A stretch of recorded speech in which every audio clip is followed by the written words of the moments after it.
What's up, UX fam? How's your mom and them? Welcome to another episode of Beyond UX Design. I'm Jeremy. If you're new here, welcome to the show. I am super stoked to have you. The Beyond UX Design shop is open. Head on over to beyonduxdesign.com/shop to pick up some big, beautiful art prints of some of my favorite UX and software-related quotes, or pick up some digital downloads and print them yourself.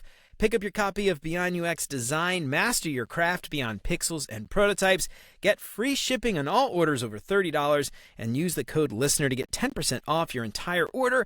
Head on over to beyonduxdesign.com/shop and get your print on. This week's episode is brought to you by Wix Studio. If you're thinking about redoing your portfolio or kicking off a new website project, listen up.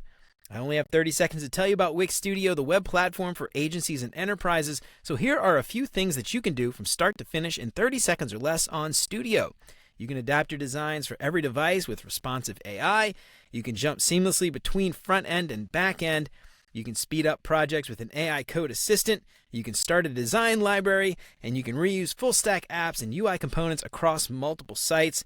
Well, my time's up, but the list keeps going. Step into Wix Studio and see for yourself. Head on over to beyonduxdesign.com/Wix to start creating today. This episode is sponsored by the UX Playbook, your roadmap to UX career success. Crafted by my buddy Chris Wynn, the UX Playbook offers comprehensive guides on UX fundamentals, portfolio creation, and job hunting. With hundreds of videos, Notion guides, and real-world examples, it's your one-stop shop for career clarity. And because you're an amazing listener, get 10% off the Fast Track bundle using the code BEYOND at checkout. So head on over to beyonduxdesign.com/playbook and save nearly $25. Pick up the UX Playbook and transform your career from fuzzy to focused. And if you haven't done it already, please consider subscribing to the show wherever you listen to podcasts. And if you are regular here and you feel like you're getting something out of the show, I would really appreciate you leaving a 5-star review. That'll help me out so much more than you can imagine. And as always, thanks so much to Chris, Siraquan, Stacy, Rodney, Megan, Andrew, John, Mark, Kevin, Jason, Michelle, and Marty for all their support. And if you want to join these fine folks and many others and help keep the show independent and ad-free, you'll get rough transcripts and exclusive access to the entire video library of episodes, including episodes before they're even released. You can get instant access to the video archives right now for as little as $5 a month. And for more information on how you can support the show and help more people find out about what we're doing, make sure to check out beyonduxdesign.com/support. And of course, if you think the show is worth sharing, then for the love of God, tell your mom and them about it. So, the job market right now is kind of a mess. Would you agree, Meltem? Yes, I would agree. It's kind of a mess. And you might be thinking to yourself, I don't like my job and I feel stuck. I'm just stuck. But maybe you're not so stuck after all. So I am so excited to have Meltem Naz Kaso on the show. And we are going to talk about, did I do that right? Yeah. You said, well, okay. I'm impressed with how hard you tried. Thank you. Well, I try. So we got Mel on the show, and Mel for short. That's a lot easier for me to say. And she wrote an article recently in Fast Company, and we're going to talk about this idea of how, you might feel stuck as a UX professional, but you are not as stuck as you think. And she's got some tips and tricks, and we're going to talk all about that today. So I'm so excited to have Mel on the show. Where's your bio, Mel? What did I do with it? Here it is. All right. Mel is a UX research leader with a decade of experience in both in-house and consultancy roles. Her last full-time position was at Glovo, where she served as a UX research manager and staff UX researcher. Now she's a UX career coach and helps tech professionals rebuild their careers. She uses a unique framework. She uses a unique framework inspired by She uses a unique framework inspired by UX methodologies to help her clients grow their careers with passion and self-awareness. And you can find her on LinkedIn. Mel, welcome to Beyond UX Design. I am so excited to have you on. How's it going? I feel your excitement. I feel your energy all the way across the ocean. I truly do, Jeremy. Thank you so much for having me here. Well, I am so excited to have you on, and I love this topic today because I have to be honest, as someone who's been doing UX design for, I got my first UX job in 2011, so a very long time. I certainly feel this sort of, this feeling of stuckiness. Is that even a word? The stucky feeling where you just feel like you can't quit your job because the job market might be awful and you don't want to leave. Or if you don't have a job and you're trying to find a job, you might feel like you're stuck in this sort of like purgatory of maybe subpar work or things you're not excited about. And I feel this myself. And so I'm so excited to have you on, and I think a lot of people are going to get a lot out of our conversation today. So welcome to Beyond UX Design. So Thank you. before we start getting into this, tell us a little bit about you, and then ultimately, we mentioned that article in Fast Company. Tell us a little bit also about that and how that came about and what you were trying to, article. All right. Well, once again, thank you for having me, Jeremy. It's gonna be almost, I think, 7, 8 months, or I don't even know that since we know each other over LinkedIn. Very big fan of your work and this community. One thing I like people to know about me is that I'm a mother of 2 little children. And so everything around how to build balance between work and home, how to grow your UX career, as well as grow your family, your responsibilities around the house. This is also a subject that is very close to my heart. And I like to also help professionals to find that balance. But apart from that, as you already mentioned in my intro, it's been about 6 months that I've made a full-time transition in my career. I do other things as well, apart from career coaching. I teach at a local university here. I build content. I get conferences and all those things. But career coaching is the central piece to what I do. I work with, right now, is going to be about 35 professionals across the world. Each of them have their own challenges. Each of them have their goals. But the whole point of me being there is to help them get that clarity with the exercises that we set, with the weekly, monthly, or bi-weekly sessions that we do with them to sort of help them reach their goals. So this is what I'm about. I work globally. So like I said before, I'm based in Barcelona. I love the city. So people should reach out if they want to visit. But apart from that, what really moves me, my reason to wake up every day and do the work, is to help unblock people. That stickiness that you mentioned earlier in the intro, I like to find ways to get out of that space so that people find comfort in their jobs. Also, people find satisfaction, the right growth opportunities. I'm a big fan of, providing clarity and consistency and excitement about our careers. I love it. And that is super exciting. And I love that you're helping people do that. And I feel like right now is such an important time to be helping people with that. 5 years ago, or 4 years ago in 2020, it's like people were just throwing jobs out like candy on Halloween.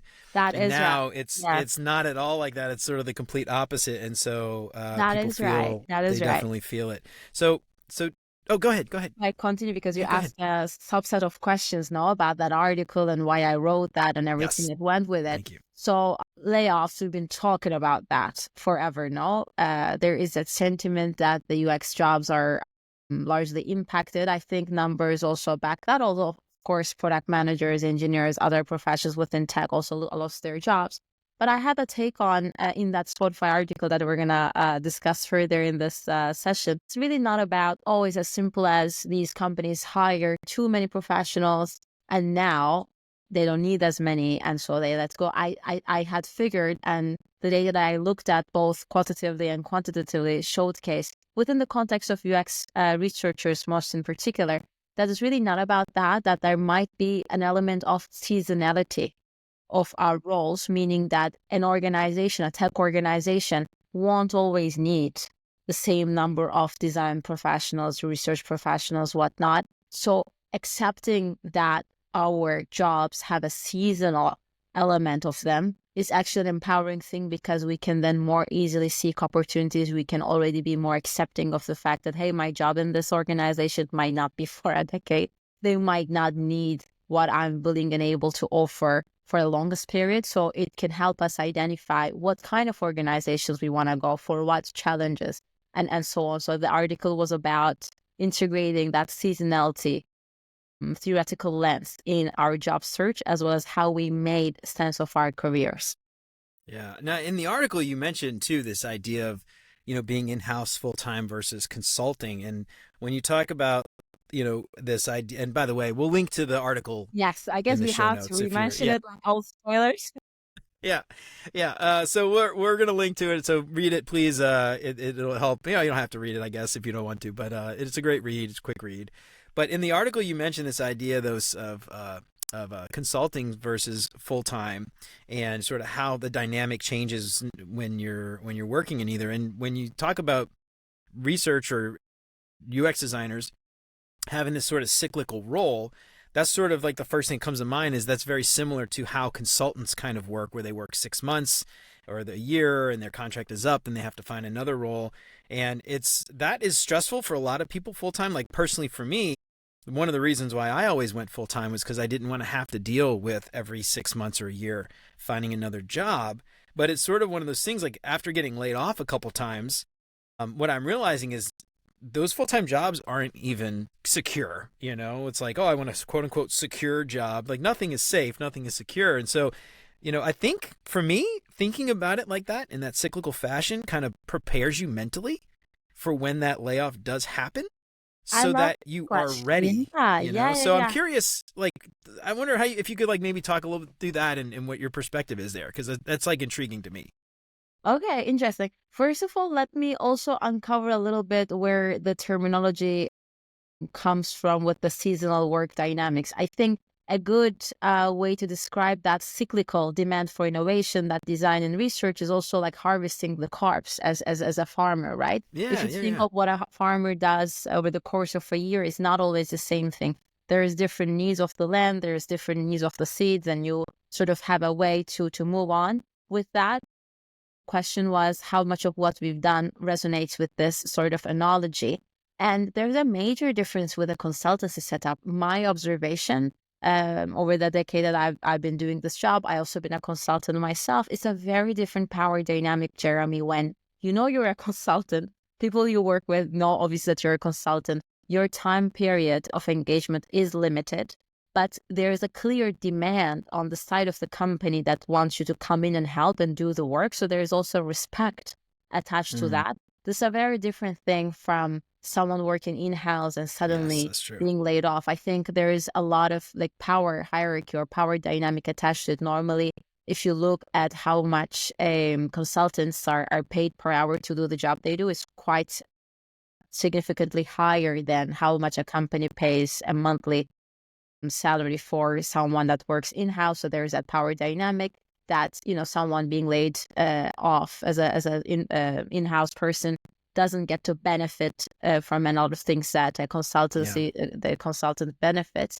And you're absolutely right. A lot of people, when you ask them why do you have a full-time job to begin with, there might be 5-6 items in their list, but job safety is one. And it's absolutely true. How safe can it be if your entire source of income is tied to one single place? That really can make you redundant overnight. So there is indeed that challenge over there for many of us to see what does it mean to be employed full-time? How can I make the best of my time if I'm employed full-time somewhere to increase my chances of employment in my next place of work? Or how can I diversify my income so that even if I'm employed somewhere full-time, I have freelance gigs or I have other opportunities where I'm building my personal brand, where I'm not only fully tied with my current place of work. I think these are important consequences of thinking further on this subject. Yeah, absolutely. Yeah, the power dynamic, you're absolutely 100% spot on. And it's funny, working in-house at GE for years and then running my own company now, my own consulting agency with EdgeCase. It's so funny how when I was in-house, it was like pulling teeth trying to get anyone to listen to me or, take my ideas and run with them or influence a stakeholder or whatever. But as a consultant, that's why you're there. You're there to give them advice. I mean, otherwise, why are they paying you? Exactly.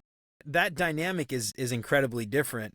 But what I'm kind of thinking about, less the dynamic and more being ready to have to go and find new work every year, every 6 months, like that kind of cyclical thing. And when you mentioned farmers, the first thing I thought was harvest time, right? Like you've got the summer, spring, you've got all this stuff, you're all the food, all the plants that you planted, all the vegetables and stuff. But then when winter comes, you have to ration because you're not getting any more. So it's like I love that idea of like, it's funny because you hear a lot of times in freelance or consulting work, feast and famine, like you have to go through these sort of phases.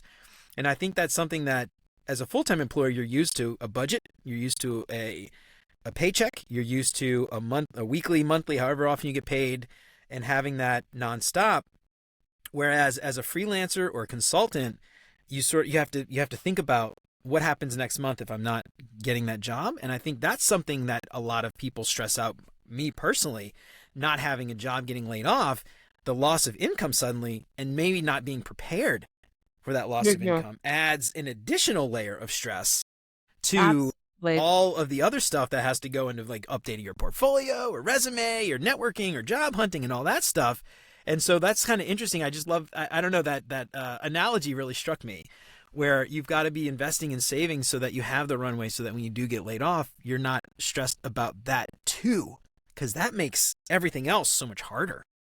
I definitely agree. And what does it really mean to be laid off? Can we also align on that definition? Of course, the tangible consequences are clear. One day you're working somewhere full time and the next day you're not. But it's really less about your performance or the kind of things that necessarily you can do within an organization. It's really more about, for instance, if you're a UX researcher, the kind of questions the organization needs answering. You wouldn't really need a staff UX researcher, for instance, if you don't need to do a foundational research to determine the strategy for the next 4 years of the organization, things like that. Maybe an intern or a junior person or a PM that can do a little bit of research, to give that example, will be enough for you. So really understanding that, okay, I might be a designer, I might be a UX writer, I might be a researcher, whoever, like all those different titles that we have within UX. If you understand that there's really no reason for an organization to keep a large number of professionals within that domain, if your needs are constantly changing, you'll begin to understand that, hey, like there's nothing more normal in the world, and that, today I have this job in this way and tomorrow I might, unless of course I rethink what skills I have and what other ways I can be helpful. And it's also important, and part of what I discuss with my coaching clients too. How can you build your personal brand? How can you build your legacy? How can you build your network so that you can understand before the time comes what other organizations will need a profile like you? How can you build bonds over there so that the transition is more seamless than just sudden and unexpected and so on? Right. Yeah. And so this is the exact great segue into the themes in the article. The first thing that I kind of picked up was this idea of being, niching down and being the perfect person, the only person that I think of when I think about a very specific thing, versus the adaptable, I might say, generalist who can do it all. And when I think about these phases that we talked about, and I might have a lot of money, I might have, $1 million, and I'm going to hire a team of specialists, everybody that can do one very specific thing. And then it gets in phases, and then like my budget gets cut. So now I need a few people who can do it all. And so there's this sort of question we have to ask ourselves, like, how do we view our career? Are we the niche? Are we the specialist, or are we the generalist? And I'm curious, like, what are your thoughts there when it comes to sort of asking that question? How can we think about that to, I don't want to say future-proof our career, but make us more likely to stick around or find work, maybe? Oh, to be impactful in the things that we do in the organizations we choose. I think they're great questions. And one thing you didn't explicitly mention, but I'm sure you thought about it when you formulated this question, Jeremy, is the role of AI, generative AI, and the things that we have told, like, okay, this is a very indispensable ability, like a code like a senior backend engineer. Hey, you know what? Today, maybe you don't need that person with that specific skill set. So my take will be that what you would describe as an adaptable contributor, someone that adapts, is going to be key. Of course, having your key skills, your experience and everything will matter. Of course, you'll have your niche. But just imagine, among the people that will end up listening to this podcast recording, there'll be ones in smaller startups. There'll be ones in bigger corporations. There'll be ones that are more senior, more junior. There'll be ones across different sectors. There's going to be a lot of diversity. So really one way to make yourself indispensable, as you say, stick around, but I have more ambitions than just sticking around, but just like thriving and creating impact, is really going to be about understanding where you operate, doing that internal research of like, what is your organization about?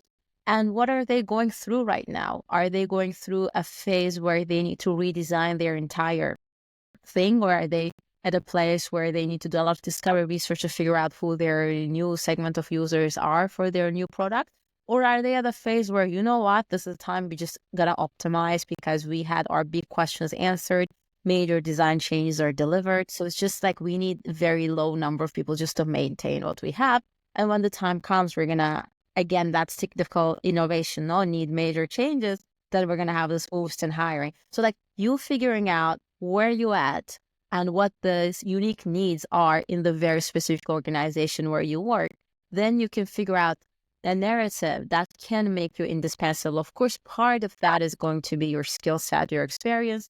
Another part of that will be also your willingness to adapt and maybe do things that are not necessarily required from someone with your title or within your domain. I think a lot of that is going to be finding your way, and what will work for one person might not work in another. But I think that level of openness and flexibility will be needed. Yeah. So it's interesting. You mentioned something too briefly about personal brand, and something that I think is really interesting. A lot of people think about personal brand. They think about LinkedIn or social media, or their website or their logo, whatever. But when I think about personal brand, I like to think of it in terms of more like social capital, maybe, Absolutely. where you're known for something. And internally, you have to figure out how to present yourself and be known as that person that is adaptable. So that if there is a downturn in the market and we do have to let people go, how do you position yourself as that indispensable employee?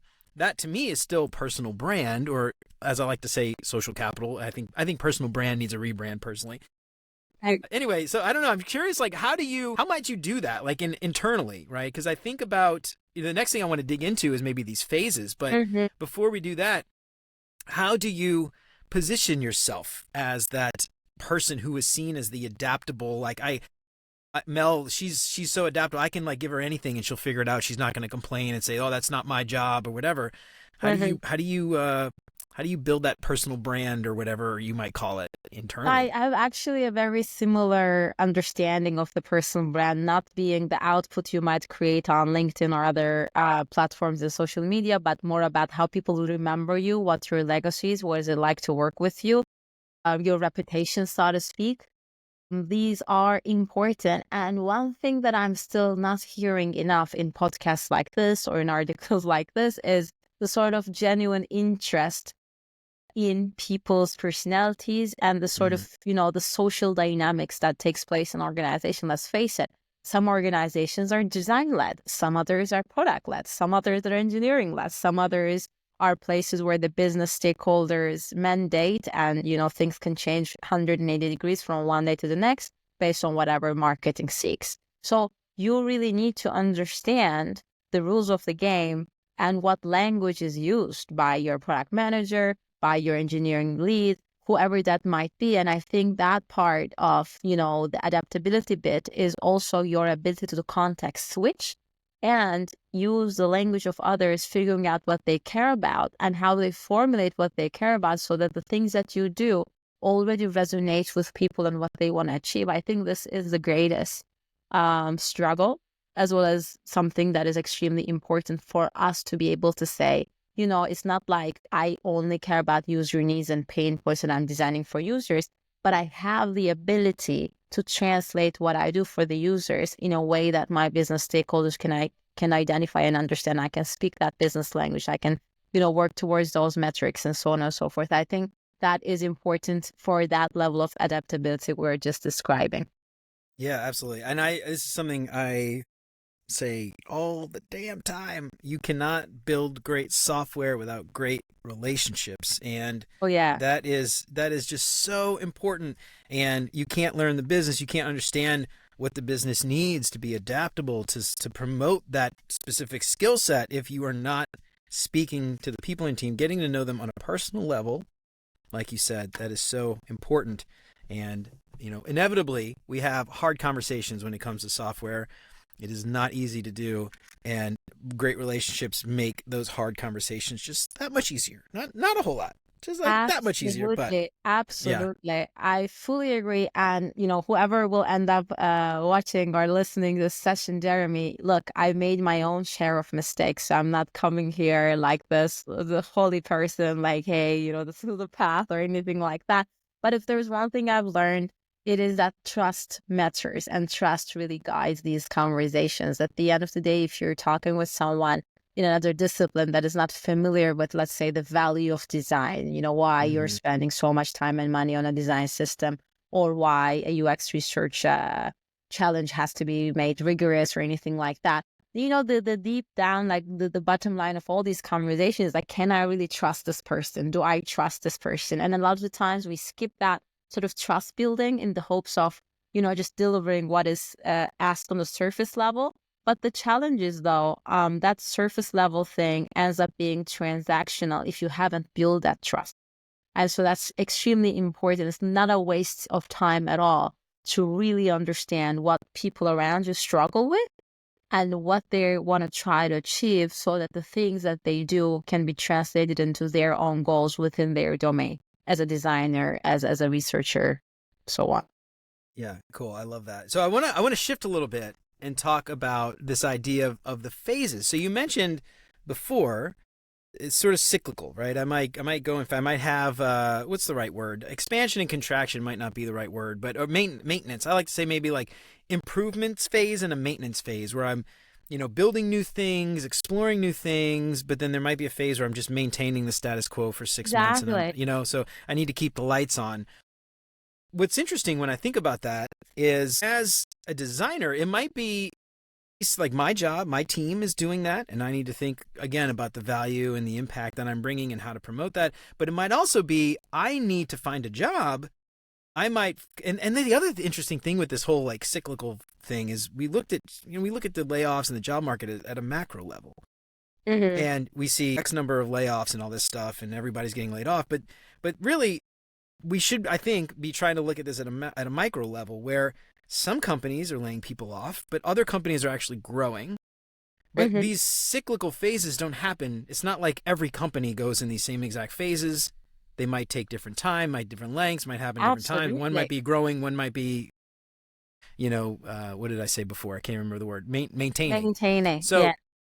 as someone looking for work, one of the things that you were kind of thinking about in this article, I think, was this idea of finding a company that might be interested in my skill set and how do I promote that skill set to that company and what that company needs. So I'm wondering if you could sort of maybe talk about like, as someone looking for work, how do I find out if that company is in that sort of expansion phase versus the maintenance phase? And how do I promote myself in a certain way to, Mhm. I guess, get that job or be the, I don't I know, in the love top that. 10, whatever. Jeremy, look, I'm gonna reveal my secrets, let's say, or the kind of things that Watch out. I do with my career coaching clients, because some of the people I work with end up saying, oh my God, this is mind blowing. I never thought about reverse engineering my career that way, so on and so forth. So who knows? Maybe I help someone, maybe someone disagrees. I'm happy to hear that as well. But I am obsessed with people knowing their accomplishments. When you ask for someone's CV, they're just applying for jobs, like, hey, here's my CV. The level of awareness that an average UX professional has is to be able to say, I worked at this organization and then at this organization between this date and that date, and I did this, I did that, I did this, I did that. We need to change our mindset from having that chronological basic understanding of our accomplishments to the degree where we can say a template like thing where I've done this, I generated these results, which then triggered this value in the business that I operated. You need to really know what you're bringing to table, Jeremy, because if you don't, how can you make the point that you're the best candidate for the challenge? Because the only thing people will look for is this the right candidate? What's their track record, right? Mm-hmm. When there's so many people applying for the jobs, there's been waves and waves and waves of layoffs. It's not like what you described in 2020 or whatnot. Maybe there were just so many jobs around. There isn't many. So you need to start from within before you look into what organizations are going through, whether they're in the maintenance phase or where they're in an innovative phase. You need to be like, okay, wait. Who am I, though, as a UX professional? What results I've delivered? Once again, what business value those results have generated. Because once you know that, those are going to be your capitals, let's say your social capital, your intellectual capital, what have you. And then you need to see with what job post, based on the job requirements and descriptions, there is a clear alignment. Because once you figure out, okay, what they're seeking is something that I can showcase in my experience, then that's great. That's a perfect match. Of course, there is a level of storytelling in here because the same accomplishment can be told in 20 different ways. I need to figure out what's the right way, the right language that can fit into that other organization. So it's really about starting from yourself and then seeing how that fits with the job descriptions and requirements, which should do a good job at telling you if that organization is going to seek more of a maintenance type of thing, innovation type of thing, what they're going through, if they're hiring in the first place. Of course, we're having this conversation because they're hiring. But just as a final note to answer that, my interpretation of your question is like, many people, this whole job search thing after a layoff, or even without having experienced a layoff, Jeremy, it's more like, okay, there is a job post, let me apply. But ideally, you don't do that. Ideally, you have, people that can root for you. They can leave a reference for you. They can apply internally on your behalf, that sort of thing. So that's the part about networking. That's the part about you're not applying blindly to organizations, but you actually can reach out to people that you already know, or you have people in common that can tell you a little bit what is it like inside, because no amount of marketing effort, no amount of branding effort, news made public by an organization will really tell you what it's like inside. So you having a strong UX community where there's people across the world or across your location, they can tell you a little bit about what is it like to work there is really brilliant, so that there is a better chance that there's going to be a match. Yeah. So that networking piece, that is something, it's so important, not to help you, I guess, because here's the thing this is my personal experience. I'm curious, like, what you think. But and maybe I wasn't approaching it the right way. I don't know. Who knows? But I'm curious what you think. I don't want to get free coaching, by the way. This is not what that's for. Yeah, but, that's what they say, Jeremy. I don't want anything for free. No, but when I think about networking, I'm curious, like, and you don't have to critique my thing, but I'm curious, like, what you might tell other people. Okay. But I got laid off in December, and before that, I felt like I was doing a great job of networking, going online, meeting a bunch of people and all this stuff. And, I use LinkedIn because where else are you going to go? But I met a ton of people. I did a bunch of what I would consider networking. And when I got laid off in December, I got a lot of support from people. Let me know what I can do to help, blah, blah, blah, all that stuff. And what I found, though, was like months later, it still hadn't really turned into a job offer from anybody. And it got to the point where I was like, well, I can't find a job. I'm going to make my own job. We started EdgeCase, which has worked out well, but maybe that was for the best. But I'm curious, though, networking and stuff, when people think about networking, they think about going on LinkedIn, posting or something, or they go on LinkedIn and like sending a bunch of connection requests.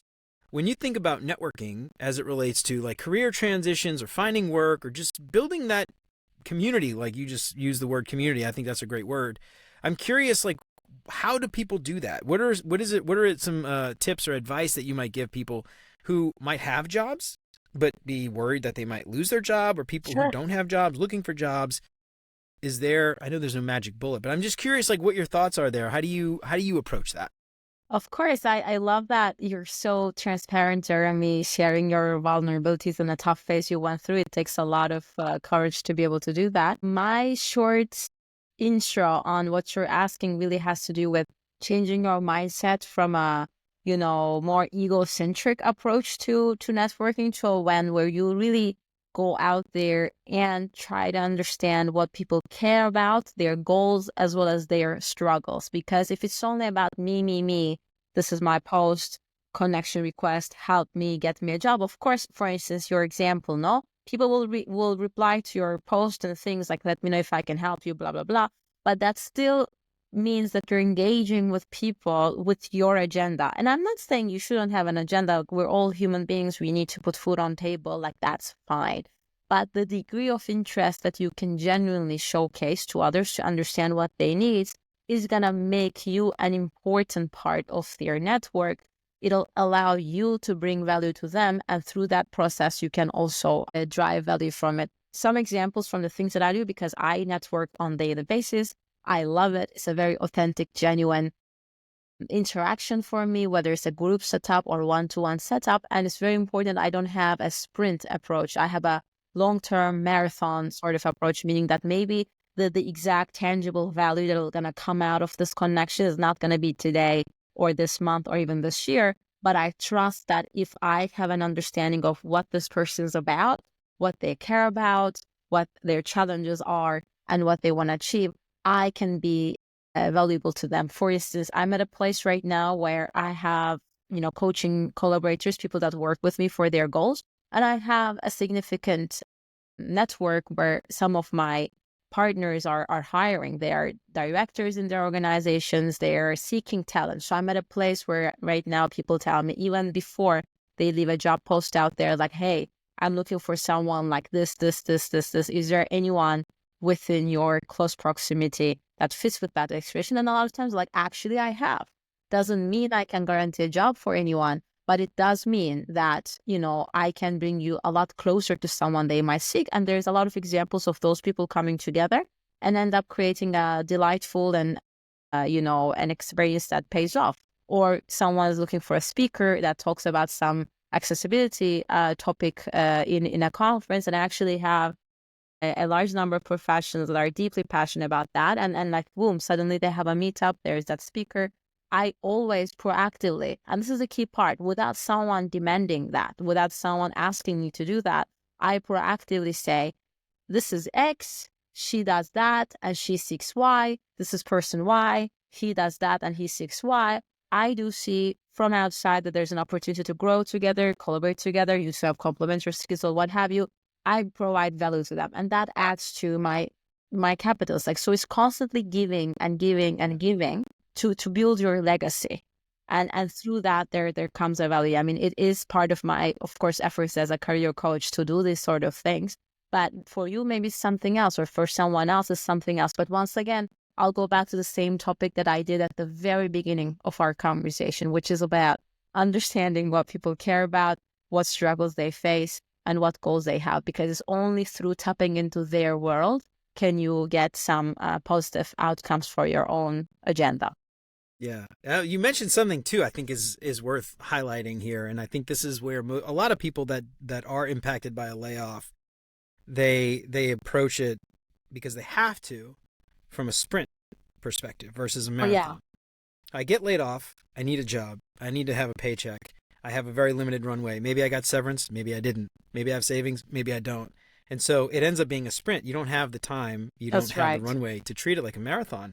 And so I think the interesting thing is like that.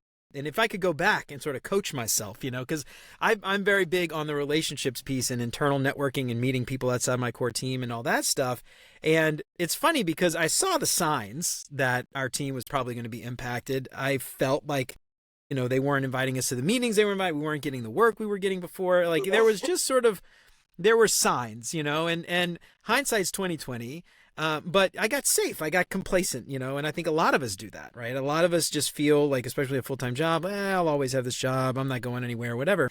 If I could coach myself now with the hindsight that I have, obviously being 2020, look back and say, look, this thing is not going to last forever. What are you doing? Go out there and start networking and doing those things, just like you're saying. So you have the time to treat it like a marathon where it's not all about you and it's not rushed. And I think that's, it's funny because I give this advice all the time and I didn't take it myself, but you treat networking like an avocado tree. Let's say like Sunday you want to have a brunch and you want to have avocado toast. You don't go plant an avocado tree Saturday night and expect to have avocados for your avocado toast on Sunday. You have to plant them. Some of them will grow. They need water. Animals might eat some of them might die, some of them might, whatever happens, but you've got to plant a bunch of these avocado trees. They take time to grow before you can harvest the avocado and have your fancy, bougie avocado toast. So, I give that advice all the time. And for me personally, I didn't do it. And that ended up, impacting me. The other thing that I think about, going back to what we talked about, this idea of organizational phases and adaptability, it's all tied together, right? But what I think about, and this is something that, and I'm curious what your thoughts are here, but in this case, I like to think of myself as like a generalist. I'm not a specialist. I don't think there's one thing I'm like really good at other than maybe just talking a lot. I research, I can You do can research. describe the avocado tree so well that right now I have an image of avocado. I love it. It's funny. I don't think I've ever actually seen an avocado tree in real life, or maybe I've seen a picture, but I don't think It I've ever actually doesn't seen an matter. avocado. You can speak about Yeah, it convincingly. it's a metaphor. But anyway, so I think of myself as a generalist, and I like to think that I'm very adaptable. I can do research, I can do visual design, identity. I used to do print advertising, like I can do all that stuff. And when I think about this idea of layoffs, sometimes you'll have a team who decides who to keep and who to let go.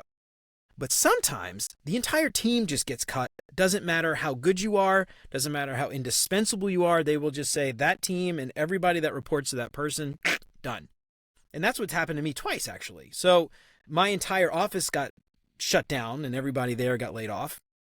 And then the second time, my entire team, even my manager, we all got laid off.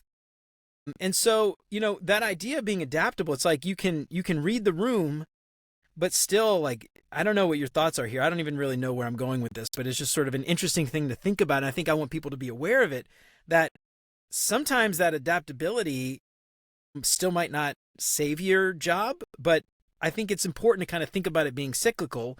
And at some point, that company will probably hire everybody again that, or those roles again to do that work because they realize they're going to need it. But for the next year, they just don't. We just need to keep the lights on.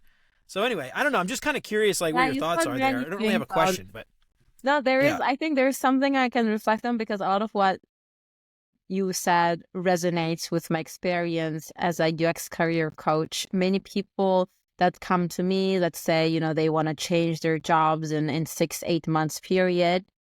There is some clarity over there, but they don't know where to go, what to do next. They don't know how to reframe their experience and so on. So they're like, hey, can I ping you in 6 months? That's when I want to do the change. I was like, pinging me? Of course you can ping me, but I want you to understand that this is a process and it's much better to make smaller steps that are consistent before you want to make a change. That includes the networking that we talked about.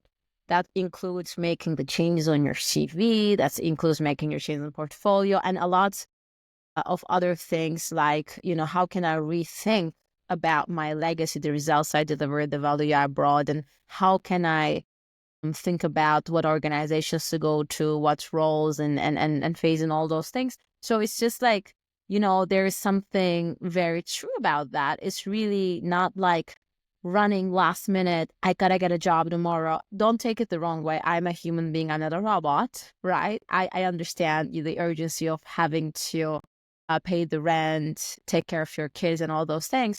But really, that's the least desirable group of people I tend to work with, in a sense that, of course, I help them with like making their CV the best way it can appear, mock interviews, applying the right way, trying to seek references. You can do that. Those referrals will help. But ideally, you start off from a place where you know you will change, but you're not in a hurry. You have your full-time salary. Even if your job doesn't seem to be delivering great results at the moment, you still don't have to rush. Like in my own case, prior to transitioning to full-time UX career coaching, I had an entire year to experiment, build my content, build my partnerships, people I would work with, the courses I would launch, the conferences I would attend. I had an entire year, Jeremy, a 12 months period where I knew like, okay, content is a thing for me. It's always been coaching and mentorship, yes. Teaching, yes. Workshops, yes. Like all those things that I've been doing.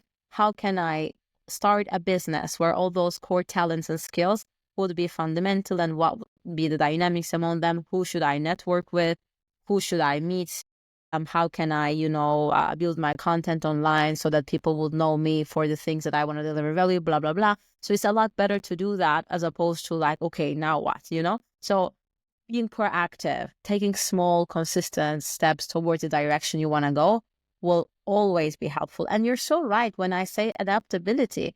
It's not like at all costs, stay at your company. Your company is not the whole universe.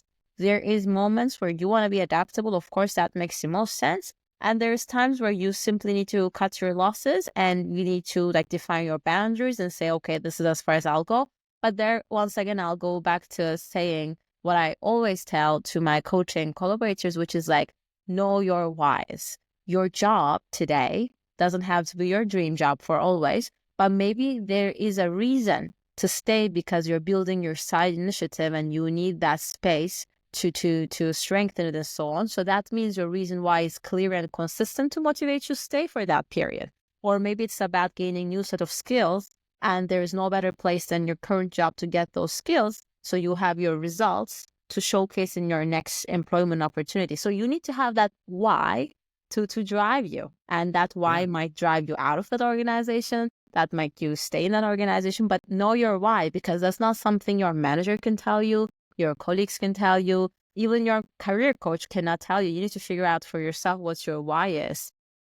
Yeah, I love that. And that's something that I think a lot of people kind of forget about when they're like, I hate this job. It's a dead end job. We're not doing good stuff. It's low design maturity. They don't appreciate design, whatever. At the end of the day, it's a paycheck. Let it finance your passion. Let it finance your job search. Let it finance your side hustle. Let it finance whatever. Just do the work and get paid for 6 months and just go on a vacation or two. You know, I mean, like, you don't have to necessarily, like, every job does not have to be the most amazing, rewarding thing. You know, like when I was a kid, I was basically a janitor at a local car dealership. I didn't like it, but, you know, it paid me enough money so I could buy video games, you know.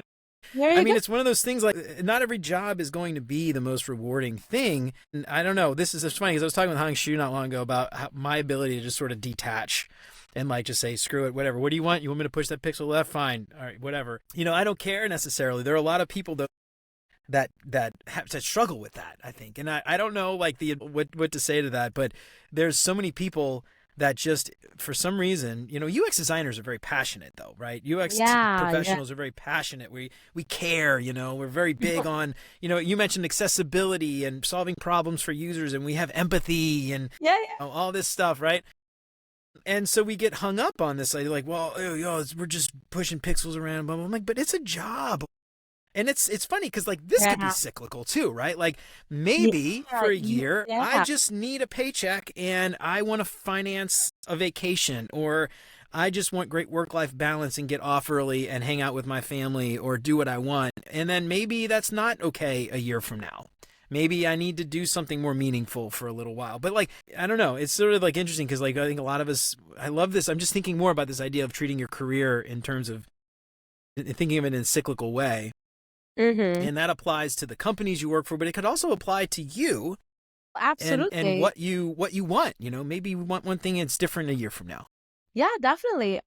That cyclical element will apply to the rhythm with which an organization will seek innovation, or they'll maintain, like you said, the lights on. But in your career, being vulnerable, just like you were, Jeremy, I'll tell an example in my case. For instance, if I'm able to build my business right now as a UX career coach, taking a huge risk because I don't have a paycheck the same way that I had in my full-time jobs beforehand. I get to do that because I have 2 little children, as I told you at the beginning of the session. So I've done everything that has to do with the paid maternity leave, unlimited holidays, all those things that were really, really helpful for me in the early years of childcare. So I get to do that. And that was a period where, you know, of course, my job was intriguing. I really liked it, but I also knew that this is the time I will make no more, you know, big risk. But, you know, there comes a time where you can take risk, or there's times where your career can be extremely demanding, and there's times that it might not be. Once again, I'll go back to your reason why, and that to be holding true, because today the same reason might work. Maybe next day it doesn't, but you have to have that conversation with yourself. Absolutely. And about what you said earlier, you know, UX professionals, we are, I think, one of the most passionate. I haven't seen a data analyst necessarily showcasing that degree of passion, because maybe they're talking about human behavior, like we've done this A/B testing, and these are the results, and hypothesis is proven or disproven. Like, they still talk about people's behavior, but they don't seem to identify with people the same way with that empathy, because they're talking about the mass of people and a certain action on a certain screen, whereas we're talking about that user journey, that jobs to be done, someone doing something. So there is that identification is there. But I think you're absolutely right. I think moving forward, there is value to be more cold-blooded and understanding that, hey, even the same job in the same organization, there might be periods where what you do is very innovative and exciting. And there is other times where you're moving pixels or you're just doing this usability testing for the 100th time and it's not that fun, but it is really, really part of the job, really. Yeah. I love that. I love that. Yeah, that's a good point too. Even the same job could be cyclical, right? Absolutely.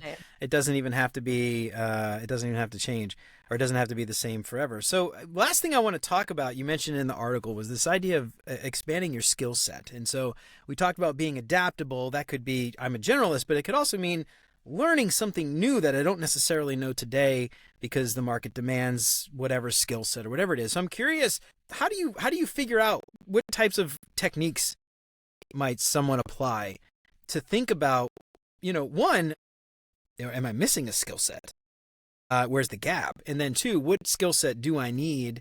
How do I learn it? I'm curious what tips or advice you have for people that might be thinking about expanding their skill set. Lovely. I'll say a few things that I consider, Jeremy, to be controversial. Spicy, hot take, watch out. It's like, let's do something spicy, Because I think when people talk about leveling up, upgrading themselves, there is a tendency like, I gotta learn it all, I gotta do it all, and I blah, blah, blah, blah, blah. But let's face it, there is limited hours in a day, in a week, in a month, in a year, and so on. And so you're not gonna master everything. So you got to figure out what will have an ROI and what will not necessarily have ROI. And you need to have a plan to prioritize things. Because one thing that I have seen a lot of my career coaching collaborators, my clients, is that they're ambitious people. Clearly, they want to level up. Clearly, they want to be the next generation of product designers, researchers, or what have you.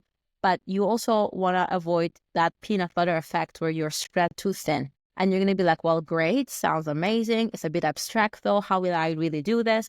And that will speak to the thing where you really need to understand what makes you unique, what makes you amazing, that super talent, that personality trait, together with that track record, whatever, what people are going to remember you as, what you're known for. Because you want to make sure that no matter what AI throws at you, no matter what organizational changes happen, you still can practice in places where your major skill set still applies, is still relevant, and so on and so forth. I think that is most important, meaning that, said it in other words, if you're spread too thin, trying to level up in all dimensions, let's say for the case of a UX researcher, they want to be great in quant methods. They want to apply new AI tools to do their research analysis. Now they want to a little more hybrid. They want to design as well. They want to pick up some of the things from the PM's backlog and they want to do the product information document or whatever else. Like, all these things are great and valuable, but if you try to do everything at the same time, you're going to be spread too thin and you won't necessarily have an impactful and memorable outcome. It's just going to be you're tired and overwhelmed and essentially burned out. So it's very important to be strategic and prioritize and pick, okay, what is a good set of things I want to level up while maintaining my super talents, right? And the other thing is really picking things that are actionable and that are applicable, that are coming from a real necessity, so that the skill set that you are growing is something you can learn on a theoretical way through a course, through tutorials or whatnot, but you'll apply it right away as well. So it doesn't stay in the domain of theoretical learning and information. Yeah, I love that. Yeah, and again, like I keep thinking, going back to like the why are you doing it? What do you want to do? How does a new skill set, teach you that thing or fill that gap so that you can do that why? And everything we talk about today, it's interesting. Like, we talked about 5 very specific things, but they all flow together. They all go together. Everything that we talked about, it all kind of flows together. And so, to sort of think about this, I just like sort of recap. I just think about this idea of understanding networking, understanding what the people that you work with want, or the companies that you want, figuring out how you can adapt. I think there's so many designers out there that are just like so dead set on titles, and I have to be this and I can't do that, and this is not my job, it's your job, and I do this and you do that, or whatever it is. And that idea of just being adaptable and understanding that adaptability changes over time, right? And you have to understand how to sell that and everything else. Jeremy, I love how you put it. And let me also take a moment for clarifying one thing, because I want to make sure that as people will eventually watch this after we finish recording, there is no misunderstanding. Being adaptable does not mean not having boundaries, because Right. Yep. the Yep. whole Yep. thing with like you're a doormat, like everybody says things, you just say yes sir, you do it. That's not what I mean with being adaptable. Being adaptable, what I mean is that you are very clear about what work-life balance means to you. You're very clear about the ethics of working together. You respect what you do, because if you don't respect what you do, nobody else will respect that. So Yeah. Yeah. I am actually talking about an open communication where you make explicit to your stakeholders, to your collaborators, what it is that you find acceptable or not. But adaptable in a sense of like, if you realize that your organization needs a certain skill set because nobody's doing it and the organization is suffering because of it, you rise up to the challenge and you do it, even if there's not a tradition to do so. So one example I'll say from someone as someone with a UX research background, like one of the things that I noticed that is a problem in many tech organizations is like there is a bunch of silos, no? So as a UX research professional, you go ahead, you deliver your insights with actionable recommendations on a subject, and then eventually it leaves in the hands of the senior executives, the C-levels, and so on. And similarly, data analysts do the same, markets research team does the same. If there's a separate CX team, also does the same. So there is a bunch of different departments within an organization that is creating intelligence, right? But there is no one necessarily that is making sense of this whole narrative and like putting it together and says like, what does it all mean? So basically, yes, it's not maybe within your scope to do that, but it's going to be important to do so if you want to ensure that the organization makes decisions that are de-risked thanks to that intelligence. So it's thinking in ways where, okay, what is happening here? How can it be optimized? Is the way to optimize something that I can rise up to the challenge and do? Things like that. So this is the part where I'm saying being adaptable, not to say that, anything goes, you can be treated in any way and you say yes to everything. Absolutely. Yeah. Yeah. And again, I think, yeah, like it goes back to that why. Like, why am I changing, right? Like, what is the point? What is the reason? I should have a reason. It isn't just I don't know. Maybe it is just I need a job and I got to find the thing. Everybody wants this, so I'm going to do that. That's a good enough why for some people, I think. But, there shouldn't just be like, whatever. Everybody's talking about AI, so I need to go learn how to do prompt engineering or something. Like, if it's going to help you do something, great. But if it's not, what are you doing here? All right. So, Meltem, this has been amazing. Thank you so much for this conversation. Before we get out of here, I've got a few questions I like to ask all my guests to help our listeners get to know our guests a little bit better. But before we do that, any other closing thoughts? Anything else we didn't get to cover that you want to make sure we hit on today? I think you just mentioned about adaptability was important. I mean, thank you so much, Jeremy. You're one of the best hosts that I ever been with. It's been a great get out of here. mission. You're just saying Imagine that. I just close the tab and I literally get out of it. I bet you tell that to all the podcast hosts.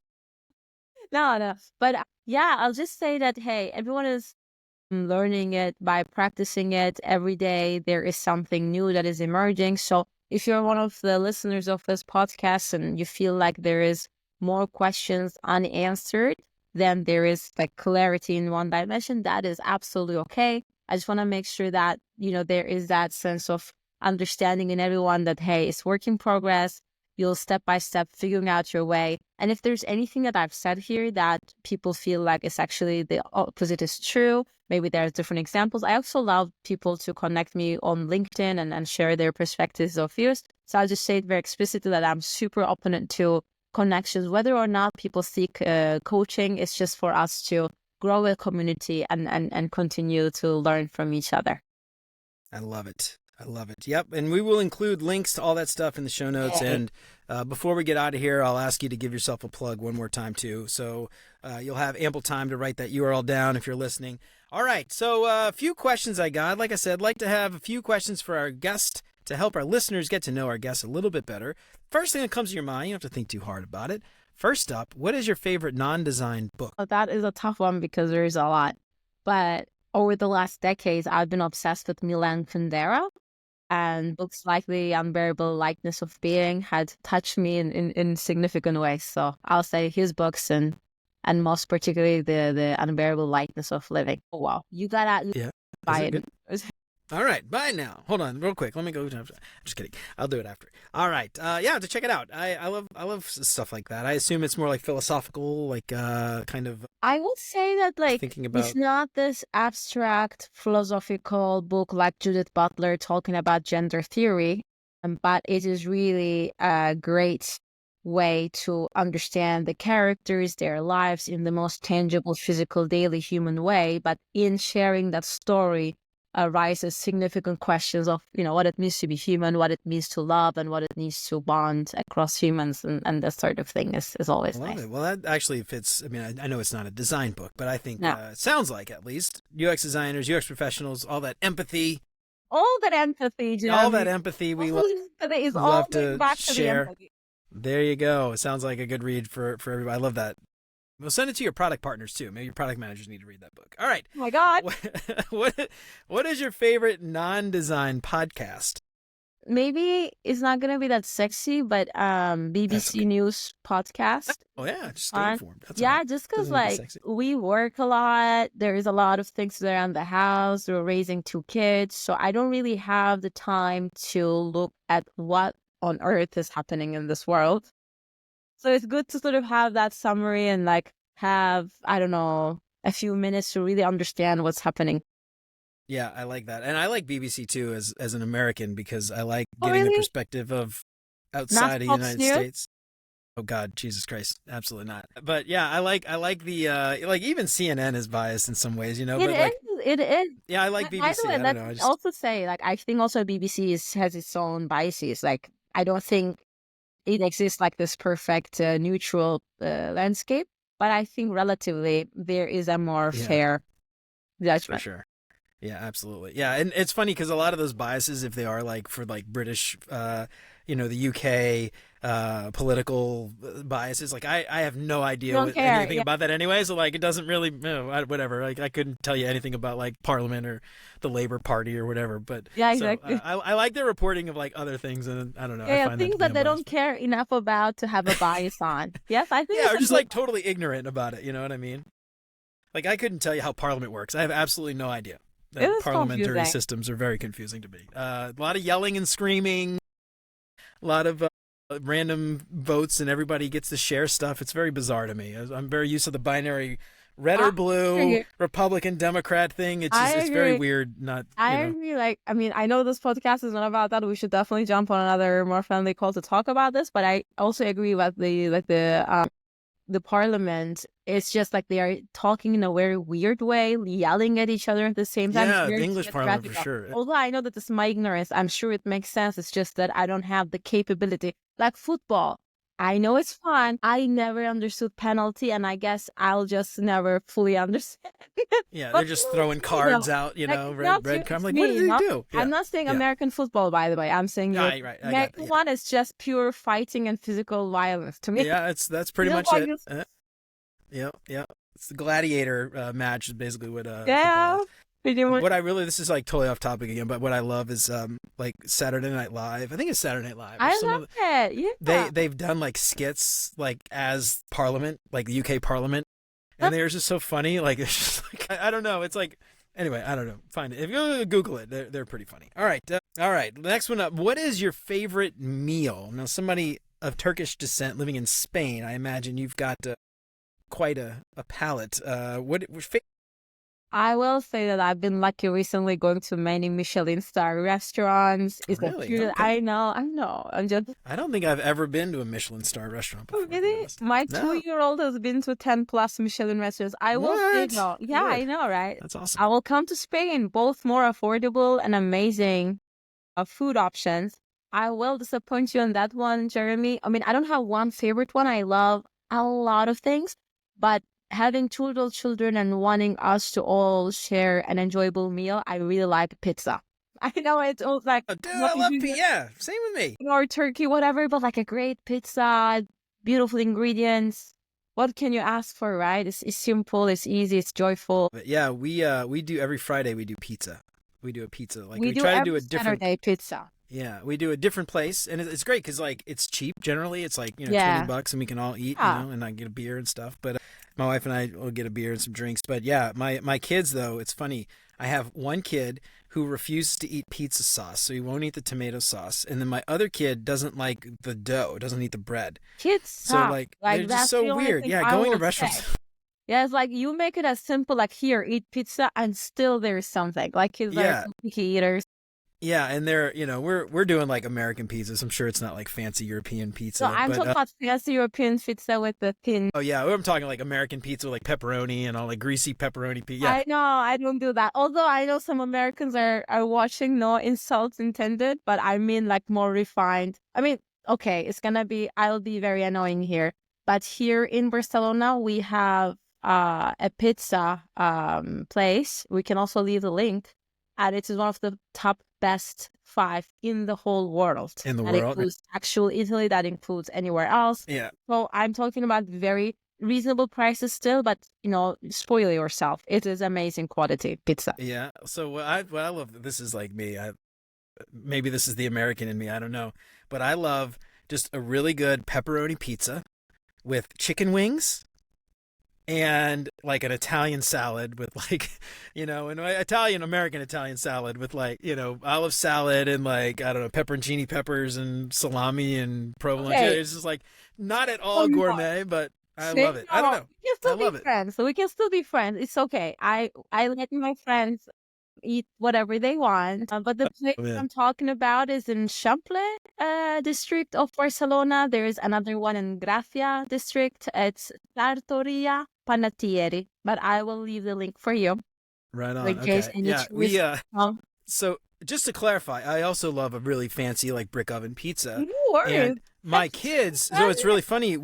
There's this brick oven pizza down the street from our house. It's really good. And actually, it was like voted like one of the best in the state.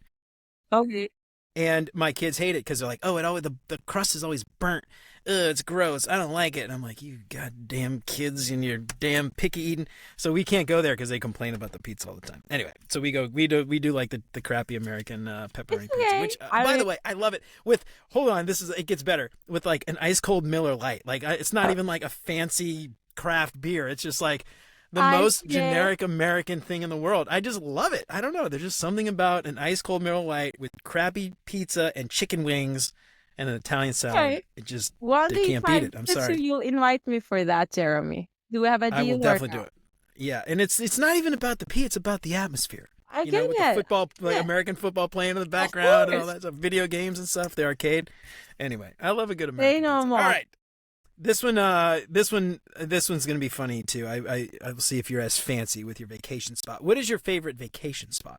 Like I actually like to visit different places. We don't have the luxury to go to as many vacations as we want, so I like that to be an opportunity to explore a new place. I really do.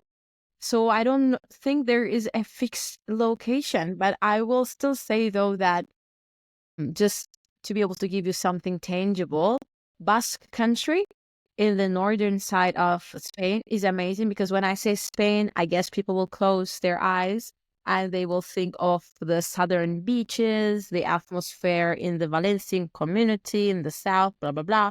But I think the beaches in the north, filled with green, fresh space and air and all those things is absolutely amazing. So I will think of some place like San Sebastian. Oh, fancy. Yeah, I guess like northern Spain, you're getting more towards like, I don't know, like France and kind of that Riviera vibe versus like southern Spain, which is more like maybe Mediterranean. Well, I guess it's all Mediterranean. Absolutely. Like you go, yeah. I mean, I also get a very different vibe from France, so I find it hard to compare. But if you go to Basque country, you really say, this is not Spain. Like it is legally Spain. I don't want to make any like super controversial claims. Right, I was going to say, don't they want to like Constitution and then like the police comes and like takes me away and like it gets viral. Obviously, it's part of Spain. I'm not making any weird, unnecessary claims here, but it feels very different. And I think it's worth people to experience that. And I love every time I'm in San Sebastian. I love it. Right on. And I'm actually looking at a map now. I said the Mediterranean. That's the opposite side of Spain. It's actually, I guess, what is that? That's not the English Channel. I guess that's the Atlantic. Yeah, that's the Atlantic. That's actually an ocean vibe. That's why it's much colder, much windier. The waves are massive. It's actually an ocean. Like it has nothing to do with the Mediterranean vibe. Definitely. Right on. All right, cool. Yeah, I don't want to get you in trouble with the best stuff I've heard. Like, I No, keep up with the BBC. I get international news. I heard I about that see stuff. that. I see that. You know some things. You have a I know bit of something. achievement. Yeah, minus the pizza. All right. Last one. What is your favorite design tool that is not Figma? I'll tell you something that is my design tool, even when I consider Figma, is Canva.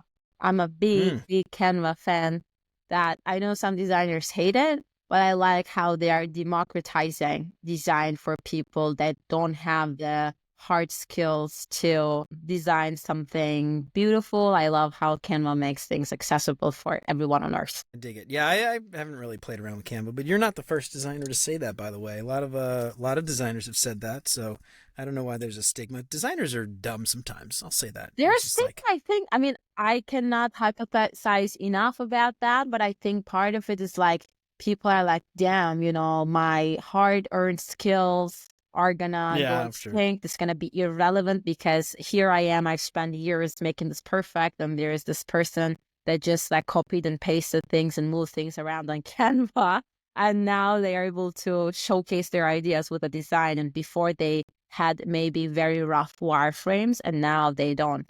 But, I think it also goes on to say that designers need to become more strategic to hold on to their power. Is not going to be those hard skills that used to have their exclusivity. It's not going to be like that anymore. Right on.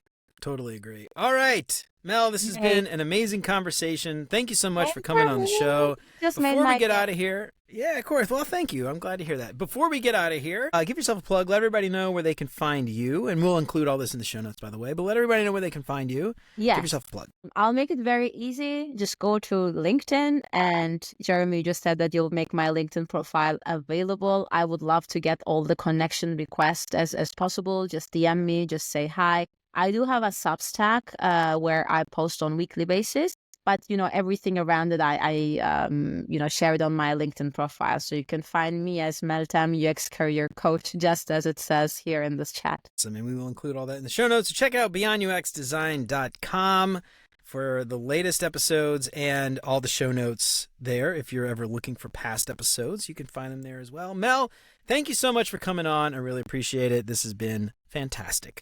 Amazing, Jeremy. Thank you so much for having me. And bye, everyone.